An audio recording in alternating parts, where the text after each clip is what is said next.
Hello everyone, मैं हूँ Ruby और आप आए हैं तारा मधु की रसोई चैनल पर। तो फ्रेंड्स, कभी कभी ना बच्चों की डिमांड को पूरा करने के लिए काफी मेहनत करनी पड़ती है, और अगर ओकेजन बर्थडे का हो तब तो और भी ज्यादा। तो मेरे बच्चे का फ्रेंड्स बर्थडे था और उन्होंने कुछ मुझसे ऐसी डिमांड की जिसके लिए मुझे तुरंत मार्केट भागना पड़ा।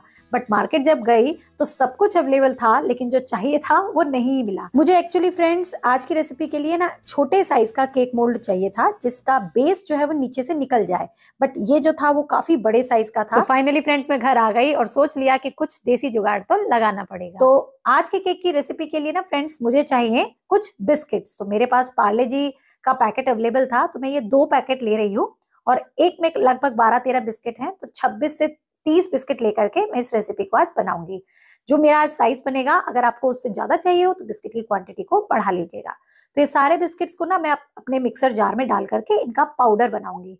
तो मैंने डायरेक्ट ऐसे ही डाल दिया और मिक्सर पूरा भर गया है। थोड़ा सा इनको प्रेस कर लूंगी और फिर इन्हें मैं पीस करके लेकर के आती हूँ। आप कोई भी फ्रेंड्स सॉल्टेड हो, अनसॉल्टेड हो, जो भी आपके घर में बिस्किट हो, इस रेसिपी के लिए यूज कर सकते हैं। तो ये देखिए एकदम बारीक पिस गया है। अब फ्रेंड्स हमें चाहिए होगा इस रेसिपी के लिए बटर। तो बटर भी आप कोई भी सॉल्टेड, अनसॉल्टेड, जो भी आपके घर में अवेलेबल हो वो ले सकते हैं। जो दूध वगैरह की मलाई से हम बनाते हैं ना, वो भी आप यूज कर सकते हैं। तो मैं ले रही हूँ ये अमूल का बटर, और ये 100 ग्राम की पूरी बार होती है। तो हमें 25 ग्राम बटर इसके लिए चाहिए होगा। तो देखिए लगभग उतना ही मैंने इस पर मार्क लगा लिया और सारे बटर को मैं एक बाउल में डाल लूंगी। अब हम इसे मेल्ट करेंगे। तो आप माइक्रोवेव में भी मेल्ट कर सकते हैं, मैं इसे डायरेक्ट गैस पर ही करने वाली हूँ। ये देखिए, तो अगर स्पून से देखें तो लगभग 2 टेबल स्पून ये बटर होगा। तो गैस पर मैंने इसे डायरेक्ट देखिए रख दिया है और थोड़ी देर में ये मेल्ट हो जाएगा। इस रेसिपी के लिए फ्रेंड्स आपको एकदम मेल्टेड बटर ही लेना है, तभी आप अच्छे से इसे बना पाएंगे। तो हमारा बटर मेल्ट हो गया है। चलिए अब इसके अंदर फ्रेंड्स हम डालेंगे हमारा पूरा बिस्किट का पाउडर जो हमने अभी रेडी किया था। तो ये सारा ही मैंने देखिए डाल दिया है मिक्सर में। जो थोड़ा बहुत जम गया है उसको स्पून से निकाल करके मैं इसी में ऐड कर देती हूँ। ये देखिए, अब इसी बटर के अंदर ना हमें इन बिस्किट को अच्छे से मिक्स करना है। जैसे हम मैदे वगैरह में, आटे वगैरह में मोयन देते हैं ना घी का, बिल्कुल वैसे ही समझ लीजिएगा। बटर अच्छे से हर पार्ट में चले जाना चाहिए। ये बैटर नहीं बनेगा फ्रेंड्स, बट एक क्रम्बल सा टेक्सचर का ये बन जाएगा। ये देखिए जैसे ही बटर इसने एब्जॉर्ब किया है ना, बिस्किट थोड़ा सा डार्क कलर का हो गया है। और अगर आप इसमें एक्स्ट्रा मीठा खाना पसंद करते हैं तो बिस्किट को पीसते वक्त ना आप 1-2 टेबलस्पून चीनी भी डाल सकते हैं, बट मुझे बिस्किट्स के मीठे से ही काम चल जाएगा, इसलिए मैंने नहीं डाला है। अब फ्रेंड्स चलिए बनाते हैं वो मोल्ड जो मुझे मार्केट में नहीं मिला। तो ये जो OHP शीट आती है ना फ्रेंड्स, मैंने वो ली है। और मुझे जो साइज चाहिए ना उसके लिए मुझे इसे 2 पार्ट्स में कट करना होगा। ये मार्केट में किसी भी बुक स्टोर जहां पर बुक्स वगैरह मिलती है ना, स्टेशनरी की शॉप, वहां आपको मिल जाएगी। और ये बहुत काम की शीट होती है फ्रेंड्स, इससे चॉकलेट गार्निशिंग भी बहुत बनती है। तो मेरे पास तो 5-7 मैंने लाकर रखी हुई है और आज ही इसमें से काट भी दी। तो अब फ्रेंड्स अगर मैं एक सिंगल शीट लेती हूँ ना, तो इसका जो सर्कल बन रहा है वो काफी छोटा बन रहा है। तो मुझे इतना केक नहीं चाहिए, इसे थोड़ा सा बड़ा चाहिए। तो दोनों को जोड़ करके अगर हम सर्कल बनाएंगे ना तो ये काफी बड़ा साइज बन जाएगा, और ऐसे ही आप और भी बड़े साइज का बना सकते हैं। तो ये जो 2 शीट हमने कट की थी ना, अब इनको इस तरीके से हम सेलो टेप की मदद से चिपका लेंगे। ये देखिए, इससे क्या होगा, हमारी जो स्ट्रिप है वो लंबी हो जाएगी और आप इससे डिफरेंट साइजेस के केक बना सकते हैं। ये देखिए सेलो टेप से अच्छे से सिक्योर हो गई है। अब इसको सर्कल के फॉर्म में, आपको जितना बड़ा सर्कल अपना केक का बनाना है ना उतना आपको रखना होगा। जैसे मुझे इतना बड़ा बनाना है, तो इतना सर्कल बनाने के बाद जो एंड्स है ना वहां पर मैं सेलो टेप से इसे चिपका दूंगी। तो इस तरीके से फ्रेंड्स मूस केक हो, चीज केक हो, आपको जब बनाने हो आप बना सकते हैं। और उसके लिए जो महंगा मोल्ड आता है ना, जो नीचे से निकल जाता है और कभी कभी मार्केट में मिलता भी नहीं है, देखिए जैसे मैं गई मुझे मिला भी नहीं, उसकी भी जरूरत आपको नहीं पड़ेगी। तो ये हमारा सर्कल रेडी हो गया है। अच्छे से मैंने इसे सिक्योर कर लिया और जो एंड्स थे ना वहां पर भी मैंने ऊपर की तरफ टेप लगा दी है। अब बारी आती है फ्रेंड्स इसको प्लेस करने की। तो देखिए डायरेक्ट केक बोर्ड पर बनाएंगे तो थोड़ा मेसी हो सकता है, तो मैंने यहाँ पर एक स्टील की प्लेट ली है और उसके सेंटर में इस सर्कल को रखा है। अब ये इस पर से हिले नहीं और हमारा काम इजिली हो जाए, उसके लिए इसके नीचे के एंड्स पर ना हम आधा आधा सेलो टेप ऐसे लगा देंगे और आधा छोड़ देंगे खुला, क्योंकि उस पार्ट को हम प्लेट से टच करके इसे फिक्स कर देंगे। ये देखिए, तो 4 से 5 टेप मैंने लगाई हैं और अब मैं इसको प्लेट पर फिक्स कर दूंगी। तो ये आराम से स्टेबल हो जाएगा, हिलेगा भी नहीं, और हमारा जो काम है वो इजी तरीके से हो जाएगा। ये देखिए, तो इसी को कहते हैं फ्रेंड्स देसी जुगाड़। देखिए मोल्ड मिला नहीं तो मैंने घर में ही एक टेम्परेरी मोल्ड बना लिया, और इससे ना मैं डिफरेंट साइज के केक भी बना सकती हूँ। तो बच्चों की खुशी करने के लिए कभी कभी दिमाग ज्यादा ही चलाना पड़ जाता है। खैर हमारा मोल्ड बन गया है। अब इसके अंदर प्रोसेस आगे की करने के लिए ना पहले इसको अच्छे से हम ऑयल से ग्रीस करेंगे, क्योंकि इसमें कोई हम बेकिंग पेपर नहीं लगाने वाले हैं। तो इसकी साइड्स में और जो नीचे का पार्ट है ना वहां पर ब्रश की मदद से मैं थोड़ा सा ऑयल लगा रही हूँ। ऑयल लगा लीजिए या मेल्टेड बटर लगा लीजिए, जो भी आपके पास अवेलेबल हो। तो ये हमारा हो गया है रेडी। अब जितना भी बिस्किट में हमने बटर मिला करके रेडी किया है ना, वो सारा इसमें डाल देंगे। तो जितनी मेरी क्वांटिटी है ना, उस हिसाब से मैंने इस सर्कल का सिलेक्शन किया है। बिस्किट अगर आपके ज्यादा है तो सर्कल थोड़ा आप बड़ा बनाइएगा। जैसे मैंने बोला, मेजरमेंट अपने हिसाब से कीजिएगा। तो ये सारा देखिए मैंने इसमें डाल दिया है। और अब इसको हमें सेट करना है प्रॉपर तरीके से सिमेट्री के साथ। तो पहले तो आप स्पून से इस तरीके से इसे फैला लीजिएगा, लेकिन यहाँ पर ऐसे काम नहीं चलेगा, आपको इसे प्रेस करना होगा। तो मेरे पास तो देखिए ये फ्लावर वगैरह बनाने वाली नेल है, इसी से मैं इसे प्रेस कर रही हूँ। बट आप कोई छोटे साइज का ग्लास या कटोरी से भी इसे प्रेस कर दीजिएगा, ताकि ये बिल्कुल प्लेन हो जाए और बिल्कुल एक लेयर इसकी हो जाए। ये देखिए प्रेस करते ही कुछ इस तरीके से हो जाएगा। मैंने दोबारा से देखिए अच्छे से जोर दे दे करके प्रेस किया है, ताकि अच्छे से सेट हो जाए। और अब इसको कम से कम आपको 15 से 20 मिनट के लिए फ्रिज में रखना है। अगर आपके पास टाइम कम है तो आप फ्रीजर में रख दीजिए, क्योंकि आज की रेसिपी के लिए ना उसका सेट होना बहुत जरूरी है। और फ्रिज में रखने से ही बटर जो है ठंडा होके जमेगा और हमारा काम होगा। चलिए आगे बढ़ते हैं। यहाँ पर ना फ्रेंड्स, मिक्सर जार में मैंने 3 टेबलस्पून चीनी डाली है और उसका मैंने एक फाइन पाउडर बना लिया, क्योंकि अब हम बनाएंगे चीज फ्रॉस्टिंग। तो इस फ्रॉस्टिंग को बनाने के लिए ना फ्रेंड्स, आप पे 2-3 ऑप्शन है। आप दूध फाड़ करके पनीर बना करके उससे बना सकते हैं, या फिर चीज फ्रॉस्टिंग जो मार्केट में आती है वो ले सकते हैं। बट अगर दोनों चीजें अवेलेबल ना हो तो ये जो अमूल का चीज स्प्रेड आता है ना, आप वो भी यूज कर सकते हैं, और गजब का टेस्ट इसमें आता है फ्रेंड्स। तो मैंने यहाँ पर 2 से 3 टेबलस्पून ये चीज स्प्रेड लिया है, और ये सॉल्टेड है फ्रेंड्स। और इस केक में सॉल्टेड वाला भी और टेस्टी लगता है। अब जो चीनी का पाउडर हमने पीसा है ना, वो इसमें डाल देंगे। अगर आप एक्स्ट्रा मीठा खाना पसंद करते हैं तो पूरा डाल दें, मैंने थोड़ा ही डाला है। और अब स्पून से ना थोड़ा सा इसे पहले मिक्स करेंगे, और फिर बीटर से थोड़ा सा इसको विप करेंगे। ये स्टिफ पीक तो इसकी नहीं आएंगी फ्रेंड्स, बट हमें थोड़ा सा इसे फ्रॉथी करना जरूरी है। और ऐसे ही ना फ्रेंड्स, मैंने अपने चैनल पर पनीर जो अमूल का आता है उसको यूज करके चीज फ्रॉस्टिंग बना करके ना एक रेड वेलवेट केक बनाना सिखाया था, और बहुत लोगों को पसंद भी आया। टेस्ट भी इतना औसम था ना, जिनको दिया उन्होंने भी रिव्यू बहुत अच्छा दिया। तो आप चाहें तो वो भी ट्राई कर सकते हैं। और किसी के बहकावे में मत आइए। जहाँ मेरे पास कोई ऑप्शन नहीं होता तो हम पनीर, या फिर दूध से फाड़ कर जो पनीर बनता है ना, छेना जिसे बोलते हैं, उसको यूज करके भी आप चीज फ्रॉस्टिंग बना सकते हैं। क्योंकि मोस्टली जगह पर ये जो चीज फ्रॉस्टिंग होती है ना, प्रॉपर जो आती है वो नहीं मिलती है। तो चीज स्प्रेड यूज कर लीजिए, या फिर दूध से पनीर बनाकर, या मार्केट का पनीर ले लीजिए, लेकिन फ्रेश वाला। तो यहाँ पर देखिए मैंने चीनी के पाउडर और चीज स्प्रेड को अच्छे से मिक्स कर लिया है, विप भी कर लिया है।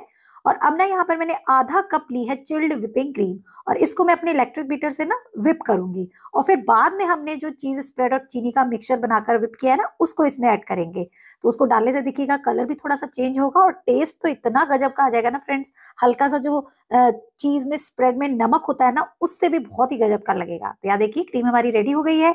और अब जो मेरा बड़ा बाउल है ना, उसके अंदर मैं इस क्रीम को ट्रांसफर कर रही हूँ। आप कुछ भी कर सकते हैं, चीज स्प्रेड को क्रीम में डाल दीजिए या क्रीम को चीज स्प्रेड में डाल दीजिए, एक ही बात है। तो सारी क्रीम मैं इसमें डाल करके अच्छे से फिर से इसे 1 मिनट तक के लिए विप करूंगी। ये देखिए, और इससे कंसिस्टेंसी हल्की सी सॉफ्ट पीक वाली हो जाएगी। तो अगर आप रेड वेलवेट का केक बना रहे हैं ना, तो अंदर लेयरिंग में, एकदम कोटिंग और फाइनल आइसिंग में तो इसे यूज करें। लेकिन अगर आपको डेकोरेशन करनी है, मान लीजिए रोज वगैरह बनाने हैं, तब आप नॉर्मल जो व्हिप्ड क्रीम आती है वो यूज कीजिएगा। क्योंकि इसको डालने से हल्की सी कंसिस्टेंसी ना, क्रीम का टेक्सचर जो होता है वो सॉफ्ट हो जाता है। यहाँ पर देखिए मैं अच्छे से इसे मिक्स कर रही हूँ। कलर हल्का सा चेंज हो गया है, क्योंकि चीज स्प्रेड जो होता है ना, उसका कलर हल्का सा क्रीमिश होता है। तो उसी की वजह से हमारा ये कलर जो है ऑफ व्हाइट जैसा हो जाएगा। और यहाँ पर लगभग 1 मिनट के अंदर ये दोनों चीजें अच्छे से मिक्स होकर के हमारी प्रॉपर जो चीज फ्रॉस्टिंग है वो रेडी हो जाएगी। ये देखिए, तो मेरी तो ये क्रीम तैयार हो गई है। चलिए अब इसे बंद कर देते हैं। और इसकी पीक्स भी देखिए काफी अच्छी है, बट उतनी नहीं अच्छी होती है जितनी प्रॉपर क्रीम की होती है। तो ये है फ्रेंड्स चीज फ्रॉस्टिंग। इसे आप रेड वेलवेट केक में यूज कीजिए, कपकेक्स में यूज कीजिए, जहां भी आपको यूज करना है, या मूस केक बनाना है उसमें यूज कर सकते हैं। चलिए आज हम बना रहे हैं नो बेक चीज केक। तो यहाँ पर जो मैंने फ्रिज में रखा था ना ये बिस्किट वाला मिक्सचर, ये भी अच्छे से सेट हो गया है। मैंने फ्रीजर में डाल दिया था 10 मिनट, तो ये बढ़िया से जम गया है। अब जो हमने फ्रॉस्टिंग रेडी किया है ना, इसको हम इसके ऊपर डाल देंगे। यहाँ पर मुझसे एक गलती हुई, एक पाइपिंग बैग में डाल करके अगर आप डालेंगे ना, तो आपकी सफाई थोड़ी रहेगी। बट पता नहीं क्या दिमाग में आया, मैं स्पैचुला से ही डालने लगी, लेकिन फिर बत्ती थोड़ी देर में जल गई। मैंने 2-4 स्पैचुला डालने के बाद ही ना सोचा इसको पाइपिंग बैग में डाल करके अच्छे से स्प्रेड करूंगी। तो यहाँ देखिए थोड़ी सी दिक्कत आएगी, क्योंकि बाउंड्री होती है ना, तो उससे हाथ अंदर तक नहीं जाता है। तो कैसे तैसे मैंने इसको तो स्प्रेड किया, फिर बाद में पाइपिंग बैग में बची कुची क्रीम डाल करके इसके ऊपर मैं लगाऊंगी। तो एक्चुअली फ्रेंड्स, ये जो केक बन रहा है ना, ये मेरी जो बीच वाली बेटी है ना, उसके बर्थडे के लिए बन रहा है। तो केक वगैरह तो घर में बच्चे खाते ही रहते हैं। उन्होंने बोला मम्मा हमें चीज वाला केक खाना है, क्योंकि बच्चों को चीज वगैरह बहुत पसंद आता है। पास्ता वगैरह में भी चीज डालता है, और रेड वेलवेट केक भी उनको पसंद आता है। तो इस बार बोले हमें प्रॉपर चीज वाला केक खाना है। तो भैया जब बच्चों ने डिमांड की है और ओकेजन बर्थडे है तो फिर करना तो पड़ेगा। और मम्मी जब केक बनाती है, पूरी दुनिया को केक बना कर खिलाती है, तो इतना तो मेरा हक बनता है कि मैं अपने बच्चों को उनकी पसंद का केक बनाऊं। तो बस उसी के लिए मैं ये सारी मेहनत कर रही हूँ। और काफी दिनों से सोच रही थी उस मोल्ड को लाने की, और कई शॉप्स पर गई, नहीं मिला। जो साइज है ना बड़ा वाला, वो मेरे पास ऑलरेडी है, बट मुझे चाहिए था छोटा, क्योंकि इतना बड़ा 11 इंची के बर्तन में मैं इतना सारा केक नहीं बनाना चाहती थी। तो बच्चों की फरमाइश थी तो करना पूरा था, इसीलिए ये जुगाड़ देखिए बना लिया। और अब इसे देखिए मैं क्रीम को भी ना अपने फ्लावर नेल से स्प्रेड करूंगी। और आप सोच रहे होंगे स्टील के बर्तन में तो क्रीम चिपकेगी, फिसलेगी नहीं, तो थोड़ा सा ऑयल लगा लीजिएगा और फिर इसे घुमा घुमा करके देखिए मैं प्लेन कर रही हूँ। और आप क्या कीजिएगा फ्रेंड, जो मैंने गलती की है वो मत कीजिएगा। सीधा डायरेक्ट पहले ही पाइपिंग बैग में क्रीम डाल करके इसमें डालिएगा, तो आपको ना प्लेन करने में दिक्कत नहीं आएगी, जो मुझे अभी आ रही है। खैर कैसे तैसे मैं इसे प्लेन कर लूंगी। ये देखिए अच्छे से प्लेन करने के बाद अब मैं इसको रखूंगी डीप फ्रीजर में कम से कम 1 घंटे के लिए। और अगर आपके पास अच्छा खासा टाइम है तो फ्रिज में भी रख सकते हैं, बट मैं ये दोपहर में बना रही थी और शाम को बच्चे ने केक काटना था, तो मैंने इसे डीप फ्रीजर में डाल दिया। डीप फ्रीजर में कम से कम 1 से 1.5 घंटे में डालने के बाद ना इसकी सिचुएशन कुछ ऐसी हो जाएगी कि ये बढ़िया से जम जाएगा। और ये जो सोचता है ना कोई कि क्रीम जो है जमती नहीं है, वो जम जाती है फ्रेंड्स। आप फ्रीजर में एक बार डाल के देखिएगा। तो अब देखिए 1 घंटा इसे हो चुका है और अब मैं इसे बाहर निकाल लूंगी। अभी मैंने चेक नहीं किया है कि ये कैसे सेट हुआ है, बट मुझे अब निकालना ही होगा। तो निकालने के लिए आपको क्या करना है, सबसे पहले तो जितनी भी आपने सेलो टेप्स लगाई थी ना, नीचे की तरफ ऊपर की तरफ, धीरे धीरे सबको रिमूव करना है। और आप सोच रहे होंगे कि मैंने तो ये प्लेट पर बनाया है और ये साइड में बोर्ड रखा हुआ है, तो क्या केक उठाऊंगी तो गिरेगा तो नहीं। तो फ्रेंड्स बिस्किट इतने अच्छे से सेट हो गया है कि देखिए आराम से इसे मैं उठा सकती हूँ। ये देखिए मैं डर रही थी कि कहीं टूट ना जाए, बट बटर जो हमने अंदर डाला है ना, वो जब फ्रीजर में रखेंगे तो जम जाएगा और उससे बिस्किट की क्रस्ट बन जाएगी, जो कि खाने में इतनी क्रिस्पी और मतलब मजा आ जाएगा। आप एक बार बनाकर देखिएगा। और यहाँ पर देखिए बोर्ड पर मैंने रख दिया, क्योंकि प्लेट पर देती ना अगर केक काटने के लिए, तो बच्चों को लगता ही नहीं कि भाई मेरा बर्थडे केक है। केक है मतलब नीचे बोर्ड होना चाहिए, कैंडल होना चाहिए, आजकल सब बच्चों को यही चाहिए। तो धीरे धीरे देखिए टेप मैं निकाल रही हूँ बहुत ही ध्यान से। और ये काम ना आपको फटाफट कर देना है फ्रेंड्स, क्योंकि क्रीम जो है ना जल्दी से फिर सॉफ्ट भी हो जाती है। तो वो उतनी देर पहले हो, उससे पहले ही हम ये टेप को निकाल देंगे, फिर निकालने में नहीं तो दिक्कत आएगी। तो ऊपर भी देखिए मैंने कितनी सारी टेप्स लगाई थी, सबको अब हटाना पड़ रहा है, क्योंकि जो ज्वाइंट था ना, मैंने वहां भी खूब सारी टेप लगा दी थी। और ये देखिए सारी टेप निकालने के बाद अब मैं इस शीट को धीरे धीरे हटा लूंगी। तो थोड़ी सी क्रीम देखिए लगी हुई है शीट पर, बट हम इसे मैनेज कर लेंगे और फिर इसको आपको एकदम हटा देना है। तो देखिए क्रीम आराम से ऊपर सेट है, और थोड़ी सी जो इसकी शेप बिगड़ गई है ना, उसको भी ठीक करूंगी। बट केक खुलने के बाद थोड़ा मुझे छोटा लग रहा है, तो एक और बोर्ड पर इसे शिफ्ट कर रही हूँ, छोटे वाले पर, क्योंकि फिर बहुत स्पेस जा रहा है। और अब क्या किया है मैंने, पैलेट नाइफ को हल्का सा गीला किया है और सीधा 90 डिग्री रख करके टर्न टेबल में रोटेट कर रही हूँ। तो देखिए कितनी प्यारी क्रीम प्लेन हो रही है, और लेयर भी बहुत अच्छी आ गई है, और एकदम फिनिशिंग आ जाएगी। ये देखिए एक ही बारी में आपको इसे रोटेट कर देना है। लीजिए हमारा नो बेक चीज केक जो है बन करके रेडी है। तो फ्रेंड्स आप चाहें तो इसे ऐसे भी एंजॉय कर सकते हैं, बट इसके ऊपर कोई फ्लावर वगैरह क्रीम का मत बनाइएगा, क्योंकि इस तरीके के केक्स में वो अच्छे नहीं लगते। कोई कलरफुल एडिबल स्प्रिंकल है तो वो डाल दीजिए, कोई फ्रूट है स्ट्रॉबेरी वगैरह तो वो डाल दीजिए। तो मेरे पास स्ट्रॉबेरी तो था नहीं, मेरे पास थी चेरी की फिलिंग। ऐसे स्प्रिंकल भी आप यूज कर सकते हैं, बट मैं ये चेरी की जो फिलिंग है ना, इसको स्प्रेड कर रही हूँ। अब यहाँ पर ना फ्रेंड्स आप डिफरेंट फ्लेवर के ये केक बना सकते हैं। जैसे ये वाला केक हो गया चेरी केक, ऐसे ही अगर आपको ब्लूबेरी वाला बनाना हो तो ब्लूबेरी की फिलिंग डाल दीजिए। और जब आप क्रीम फ्रॉस्टिंग बना रहे थे ना, तब भी अगर 1-2 चम्मच उसका बेरी का क्रश डाल देंगे या फिलिंग डाल देंगे, तब भी अच्छा लगेगा। मुझे ये पता नहीं था कि मैं चेरी का ये बनाने वाली हूँ, अदरवाइज मैं जो क्रीम तैयार की है ना उसमें चेरी का क्रश वगैरह डालती। बट ऐसे भी फ्लेवर बहुत अच्छे से आएगा। और देखिए चेरी की फिलिंग में जो चंक्स होते हैं ना, वो भी अच्छे से आ गए हैं, और मैंने अच्छे से फिनिशिंग से इसको स्प्रेड कर दिया है। तो देखिए हमारा कितना अच्छा ये नो बेक चेरी के फ्लेवर वाला चीज केक रेडी है। और इसको बनाने के बाद ना मैंने खूब सारे रील्स वगैरह बनाए, खूब फोटो वगैरह क्लिक की, क्योंकि एक बार बच्चों के आगे गया तो फिर ही हाथ नहीं लगने वाला। बट मैं आज इसकी एक लेयर भी कट करके आपको दिखाऊंगी, कि आपको पता लगे कि भाई चीज फ्रॉस्टिंग की अगर इस तरीके से लेयरिंग करें तो वो कट करके कैसा दिखती है। और अगर मेरे वीडियो से इसके भी मुझे ऑर्डर्स आए तो मैं जरूर लूंगी और आपको फिर बनाना सिखाऊंगी, अगर बड़े मेजरमेंट में आए या डिफरेंट लेयर्स में आए। तो ये देखिए बर्थडे स्टार्ट हो गया है मेरी बेटी का। हम लोग कहीं घूमने गए थे, जिसका ब्लॉग तो मैं आपके साथ शेयर कर ही चुकी हूँ, तारा मधु डायरीज पर। और यहाँ पर जिन्होंने ये केक बनवाया था मेरी बेटी ने, उसने देखिए कट कर लिया, और बेटा इतना खुश हो रहा है ना, क्योंकि चीज पनीर और बटर इन सबको खाने में पता नहीं इनको क्या मजा आता है। तो मैंने कहा भैया थोड़ा केक दे दो, एक लेयर कट करके मुझे अपने व्यूअर्स को दिखाना है। तो बोले पहले मम्मा हमें भी खिला दो। तो यह देखिए सबको खिला रही हूँ। एक को खिला दिया और दूसरे को नहीं खिलाया ना, तो बस महाभारत हो जाएगा कि मुझे नहीं खिलाया, मुझे नहीं खिलाया। ये देखिए मैंने खुद भी टेस्ट किया, वाकई गजब का था। फिर एक लेयर फ्रेंड्स मैंने साइड से निकाली कि मुझे प्लेट पर दे दो, तो देखिए आप उसकी लेयर भी देख सकते हैं। बहुत ही टेस्टी केक लगता है।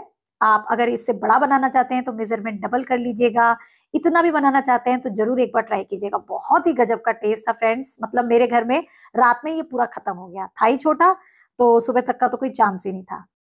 तो इस तरीके से फ्रेंड्स बच्चों की डिमांड को पूरा करते हुए मैंने ये केक बनाया, और इसका मेजरमेंट जो था ना फ्रेंड्स वो 250 ग्राम था। मतलब जो मैंने चीजें लगाई ये 250 ग्राम का रेडी हुआ था। और अगर आप सेलिंग के पर्पज से इसे बना रहे हैं तो देखिए चेरी की फिलिंग के साथ ये मेरा 80 रुपीज का पूरा 250 ग्राम का रेडी हुआ। अगर आप इसे 200 से 250 रुपए में भी सेल करते हैं तो काफी अच्छा आपको प्रॉफिट मिलेगा। और अगर घर के लिए बना रहे हैं तो कोई बात ही नहीं। और विदाउट चेरी की फिलिंग फ्रेंड्स ये 60 से 70 रुपए में आपको पड़ जाएगा। तो आई होप आज के इस वीडियो से आपने कुछ ना कुछ नया तो सीखा होगा। देरी किस बात की, फटाफट से इस वीडियो को लाइक शेयर कर दीजिए। चैनल पर नए हैं तो चैनल को सब्सक्राइब कर दीजिए, और मेरे डेली ब्लॉग्स देखना चाहते हैं तो तारा मधु डायरीज को भी विजिट करके आप सब्सक्राइब कर सकते हैं। और फ्रेंड्स डेली रील्स देखने के लिए आपको तारा मधु डायरीज की आईडी के नाम से मेरे इंस्टाग्राम और मुझे फेसबुक पर फॉलो करना होगा। चलिए कल मिलेंगे, बाय बाय, टेक केयर।